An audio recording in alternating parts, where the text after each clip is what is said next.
ನಮಸ್ಕಾರ ಮಕ್ಕಳೇ, ಚೆನ್ನಾಗಿದ್ದೀರಾ ಎಲ್ಲ? ನಾವು ದಿನ ಕತೆ ಕೇಳಬೇಕು. ಯಾಕೆ ಹೇಳಿ? ಕತೆಯಿಂದ ನಮ್ಮ ಬುದ್ಧಿಶಕ್ತಿ ಚುರುಕಾಗತ್ತೆ, ಮತ್ತು ನಮಗೇನೇನು ಬೇಕೋ ಸರ್ವತೋಮುಖ ಬೆಳವಣಿಗೆಗೆ ಏನೆಲ್ಲ ಬೇಕಾಗತ್ತೋ ಅದೆಲ್ಲ ವಿಷಯಗಳು ಎಲ್ಲ ಕತೆಗಳ ಮುಖಾಂತರ ನಮಗೆ ದೊರಕತ್ತೆ ಅಲ್ವಾ? ಅದಕ್ಕೆ ನಾವು ಕತೆಗಳನ್ನ ಕೇಳೋದನ್ನು ಓದೋದನ್ನು ರೂಢಿಸ್ಕೋಬೇಕು.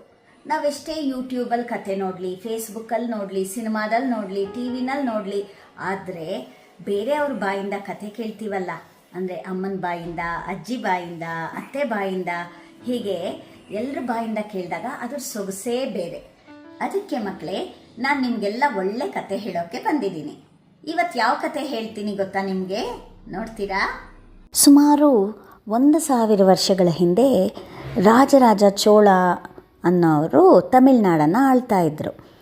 ರಾಜ ತನ್ನ ರಾಜಧಾನಿಯಾಗಿದ್ದ ತಂಜಾವೂರಿನಲ್ಲಿ ಶಿವನಿಗಾಗಿ ಒಂದು ದೊಡ್ಡ ದೇವಸ್ಥಾನ ಕಟ್ಟಬೇಕು ಅಂತ ನಿರ್ಧಾರ ಮಾಡ್ತಾನೆ.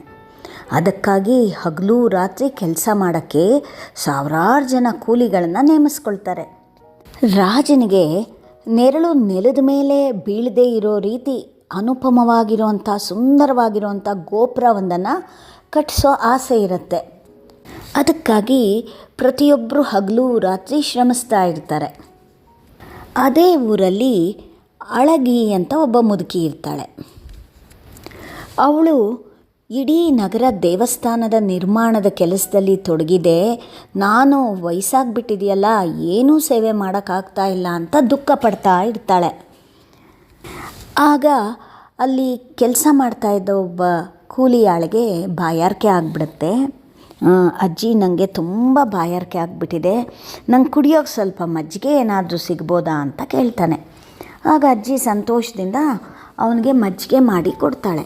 ಅವನು ಕುಡಿದ್ಬಿಟ್ಟು ತುಂಬ ತಂಪಾಗಿತ್ತು ಅಜ್ಜಿ, ನಿಮಗೆ ತುಂಬ ತುಂಬ ಧನ್ಯವಾದ ಅಂತ ಹೇಳಿ ಹೊರಟೋಗ್ತಾನೆ.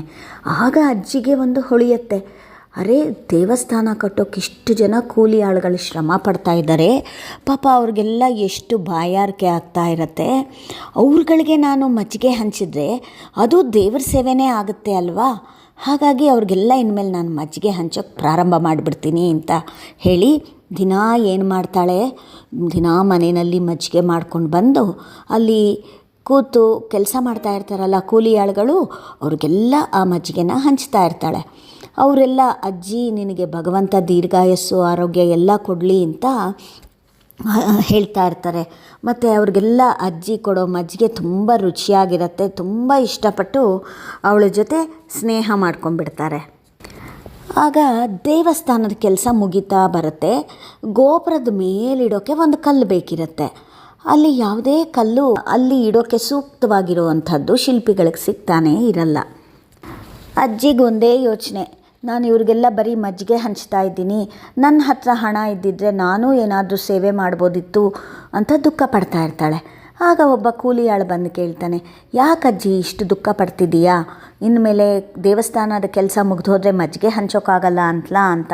ಹಾಗಲ್ಲಪ್ಪ, ನನಗೆ ನಿಮ್ಮ ಎಲ್ರಿಗಿಂತ ನೀವಾದರೂ ಕಷ್ಟಪಟ್ಟು ಶ್ರಮಪಟ್ಟು ಕೆಲಸ ಮಾಡ್ತೀರಾ, ನಾನು ಅದೂ ಮಾಡೋಕ್ಕಾಗಲ್ಲ, ಹಣ ಕೊಡೋಕ್ಕೂ ನನ್ನ ಹತ್ರ ಹಣ ಇಲ್ಲ, ಅದಕ್ಕೆ ದುಃಖ ಆಗ್ತಿದೆ ಅಂತ ಹೇಳ್ತಾಳೆ. ಅಜ್ಜಿ ಮನೆ ಮುಂದೆ ಒಂದು ದೊಡ್ಡ ಕಲ್ಲಿರತ್ತೆ. ಅದನ್ನು ನೋಡಿ ಅಜ್ಜಿಗೆ ತಕ್ಷಣ ಒಂದು ಉಪಾಯ ಹೊಳೆಯುತ್ತೆ. ಅರೆ, ಎಲ್ಲ ದೇವಸ್ಥಾನದ ಶಿಖರಕ್ಕೆ ಕಲ್ಲು ಬೇಕು ಅಂತ ಹುಡುಕ್ತಾ ಇದ್ದಾರೆ, ನಮ್ಮನೆ ಮುಂದೆ ಈ ಕಲ್ಲು ಎಷ್ಟೋ ವರ್ಷಗಳಿಂದ ಇದೆ, ನಮ್ಮ ಅಜ್ಜಿ ತಾತಂದ್ರ ಕಾಲದಿಂದ ಆ ಕಲ್ಲು ಇಲ್ಲೇ ಇದೆ, ನಾನು ಇದನ್ನು ಯಾಕೆ ದೇವಸ್ಥಾನದವ್ರಿಗೆ ಕೊಡಬಾರ್ದು ಅಂತ ಯೋಚನೆ ಮಾಡಿ ಅಲ್ಲೇ ಮಜ್ಜಿಗೆ ಕುಡಿಯೋಕೆ ಬಂದಿದ್ದ ಕೂಲಿ ಆಳನ್ನು ಕರೆದು, ನೋಡಪ್ಪ, ನನಗೊಂದು ಸಹಾಯ ಮಾಡ್ತೀಯಾ?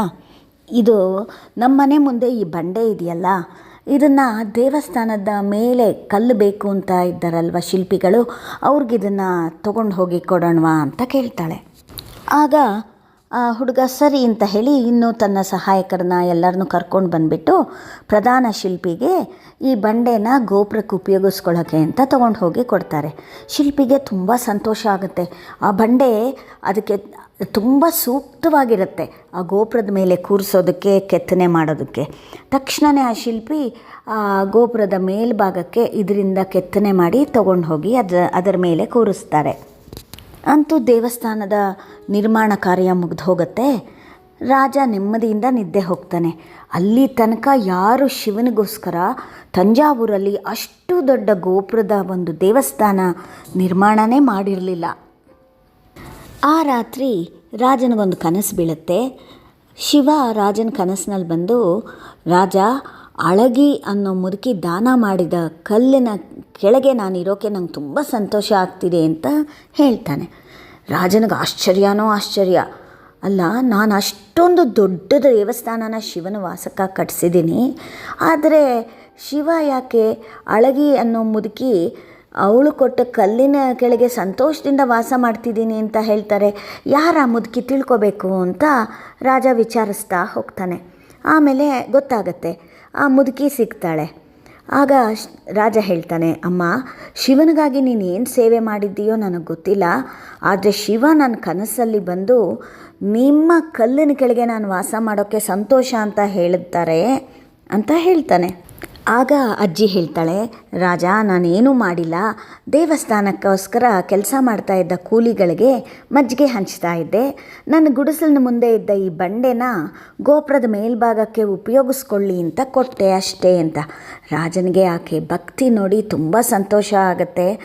ನೀನು ನಿನ್ನ ಭಕ್ತಿಯಿಂದ ಭಗವಂತನ್ನೇ ಮೆಚ್ಚಿಸಿದ್ದೀಯಾ ಅಂತ ಮುದುಕಿನ ಹಾಡಿ ಹೊಗಳಿ, ಆಮೇಲೆ ಮುದುಕಿ ನೆನಪಿಗೋಸ್ಕರ ರಾಜ ದೇವಸ್ಥಾನದ ಹತ್ರ ಒಂದು ಕೊಳ ಕಟ್ಟಿಸ್ತಾನೆ. ಆ ಕೊಳ ಈಗಲೂ ಇದೆ. ನೋಡಿದ್ರ ಮಕ್ಕಳೇ, ನಮ್ಮ ಹತ್ರ ಬೇರೆಯವ್ರಿಗೆ ಸೇವೆ ಮಾಡೋಕ್ಕೆ ಹಣ ಇರಲೇಬೇಕು ಅಂತಿಲ್ಲ. ನಮ್ಮ ಕೈಲಾದ ಸಹಾಯ ನಾವು ಮಾಡ್ಬೋದು.